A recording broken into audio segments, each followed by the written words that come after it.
ছোট বড় সকলেরই পছন্দের একটা ডিশ চাউমিন। সুপ্রিয় দর্শক, দূরের এবং কাছের যে যেখান থেকে দেখছেন সবাইকে আসসালামু আলাইকুম। আশা করি সবাই ভালো আছেন। আজ আমি আপনাদেরকে রান্না করে দেখাবো রেস্টুরেন্ট স্টাইলে খুবই মজাদার ভেজিটেবল চাউমিন বা এগ চাউমিন। আশা করি আপনাদের ভালো লাগবে। আর ভিডিওটা যদি ভালো লাগে তাহলে প্লিজ আমার চ্যানেলে যারা নতুন এসেছেন তারা আমার চ্যানেলটাকে সাবস্ক্রাইব করবেন, পাশে থাকা বেল আইকনটা ক্লিক করে রাখবেন যেন নতুন কোনো ভিডিও ছাড়ার সঙ্গে সঙ্গে আপনাদের কাছে পৌঁছে যায়। আর যারা ফেসবুক থেকে দেখছেন প্লিজ আমার ফেসবুক পেজটাকে ফলো দিবেন, লাইক কমেন্ট শেয়ার করবেন। চলুন তাহলে আমরা দেখে নিই এই মজাদার চাউমিন তৈরি করতে আমাদের কি লাগছে। সুপ্রিয় দর্শক, আমি এই মজাদার চাউমিনটা তৈরি করার জন্য এখানে নিয়েছি একটা গাজর লম্বা করে কেটে নিয়েছি কুচি করে, একটা ক্যাপসিকাম লম্বা করে কেটেছি, হাফ কাপ নিয়েছি পেঁয়াজ কুচি, আর 3টা কাঁচামরিচ কুচি করে নিয়েছি, আর নিয়েছি 1 টেবিল চামচ আদা কুচি, 1 টেবিল চামচ রসুন কুচি, আর নিয়েছি 3টা ডিম। আপনারা যদি চান সবজি দিয়ে করবেন সেক্ষেত্রে সবজি দিয়েও করতে পারেন। আর এখানে একটা বাটিতে সস তৈরি করব। এই বাটিতে নিয়ে নিলাম 3 টেবিল চামচ টমেটো সস, 3 টেবিল চামচ নেব চিলি সস, 2 টেবিল চামচ নেব light soya sauce, dark soya sauce হলে কম নেবে, আর দিয়ে দিলাম ফিশ সস 1 টেবিল চামচ, আর লেবু দিলাম 1 টেবিল চামচ। আপনাদের কাছে যদি লেবু না থাকে সেক্ষেত্রে ভিনেগার ইউজ করতে পারেন। আর দিয়ে দিব হাফ চামচ পরিমাণ সাদা গোলমরিচের গুঁড়ো। এখন সব কিছুকে আমি মিক্সড করে নিয়ে সাইডে রেখে দিচ্ছি। সব উপকরণ যদি রেডি থাকে তাহলে কিন্তু রান্নাটা খুব দ্রুত হয়ে যায়। এখন আমি চাউমিন সিদ্ধ করব, এর জন্য পানিতে দিয়ে দিয়েছি হাফ চামচ লবণ আর 1 টেবিল চামচ রান্নার রেগুলার তেল। আমি 1 প্যাকেট চাউমিন নিয়েছি এসিআই ব্র্যান্ডের, আপনারা চাইলে যে কোনো ব্র্যান্ডের নিতে পারেন, আর কম বা বেশি করে নিতে পারেন, সেক্ষেত্রে সব উপকরণগুলো বাড়িয়ে বা কমিয়ে নেবেন। এখন আমি নুডলসটা দিয়ে 8 মিনিট ফুটিয়ে নিয়েছি। দেখেন আমার নুডলসটা সেদ্ধ হয়ে গেছে।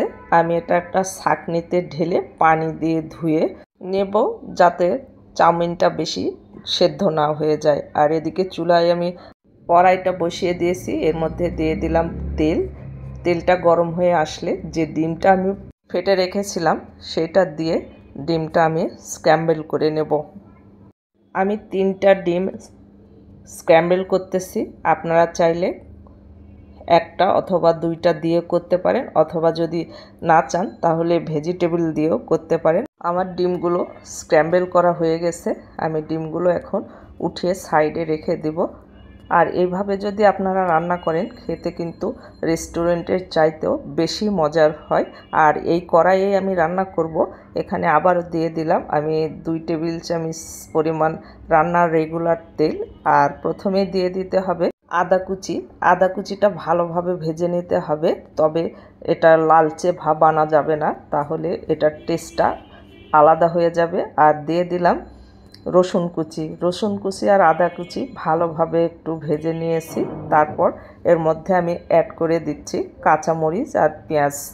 এটা দিয়ে জাস্ট একটু নরম হয়ে আসা পর্যন্ত ভেজে নিতে হবে, বেশি ভাজার দরকার নেই। একটু নরম হয়ে আসলে এর মধ্যে আমি অ্যাড করে দিব আগে থেকে কেটে রাখা গাজরটা দিয়ে একটু নেড়েচেড়ে ভেজে নিতে হবে। সব সবজিগুলো হাই হিটে ভাজতে হবে, তাছাড়া সবজিগুলো গলে যাবে আর খেতেও ভালো লাগবে না। আমি হাই হিটে 1 মিনিট ভেজে নিয়েছি। এখন অ্যাড করে দেব ক্যাপসিকাম।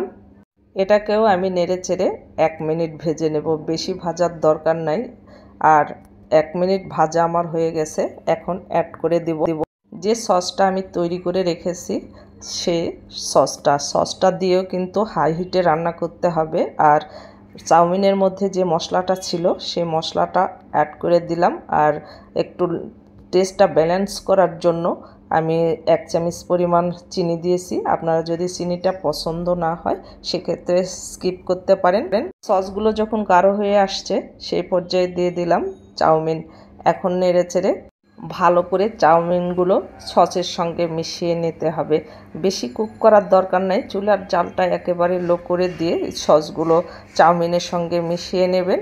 আর উপরে দিয়ে দিলাম এই যে ডিমগুলোও ভালো করে এই চাউমিনের সঙ্গে আমি মিশিয়ে নিচ্ছি। এই চাউমিন যদি এইভাবে রান্না করেন তাহলে রেস্টুরেন্টের চাইতেও বেশি মজার হয়। আপনারা একদিন হলেও এই চাউমিনটা বাসায় রান্না করবেন আর রান্না করে কমেন্টে আমাকে জানাবেন যে আপনাদের কাছে কেমন লেগেছে।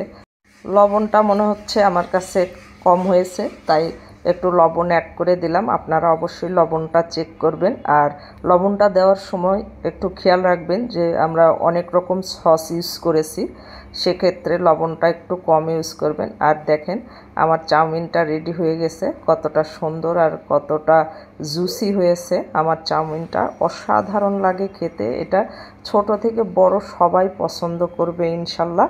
তো আমি সার্ভিং ডিশে সার্ভ করে আপনাদেরকে দেখাচ্ছি যে এটা কতটা মজার আর কতটা লোভনীয় হয়েছে। দেখুন আমি সার্ভিং ডিশে সার্ভ করে নিচ্ছি। এটা খেতে যে কি পরিমাণ টেস্টি আর লোভনীয় হয়েছে। একদিন যদি বাসায় রান্না করেন তাহলে বারবার রান্না করতে ইচ্ছা করবে, আর এটা ছোট থেকে বড় সবাই পছন্দ করবে। দেখার সৌন্দর্যের জন্য আমি উপরে একটু গার্নিশ করে নেব, ধনেপাতা কুচি দিচ্ছি। আর আপনারা যদি চান তাহলে পেঁয়াজকলি অথবা কাজু বাদাম দিতে পারেন। উপরে একটু সাদা তিল ছড়িয়ে দেব। তো দেখেন আমার চাউমিনের লুকটা দেখেন কতটা সুন্দর আর কতটা ইয়ামি হয়েছে। আমার ভিডিওগুলো যদি আপনাদের এতটুকু ভালো লেগে থাকে তাহলে প্লিজ একটা শেয়ার করে দিবেন। আপনাদের একটা শেয়ার আমাকে অনেক দূরে এগিয়ে নিয়ে যেতে সাহায্য করবেন। আপনারা আমার পাশে থাকবেন, আমার জন্য দোয়া করবেন। সকলের সুস্বাস্থ্য এবং মঙ্গল জীবন কামনা করে আজকের মতো ভিডিও এখানেই শেষ করছি। ভালো থাকবেন সবাই, দেখা হবে পরবর্তী কোনো ভিডিওতে। আল্লাহ হাফেজ।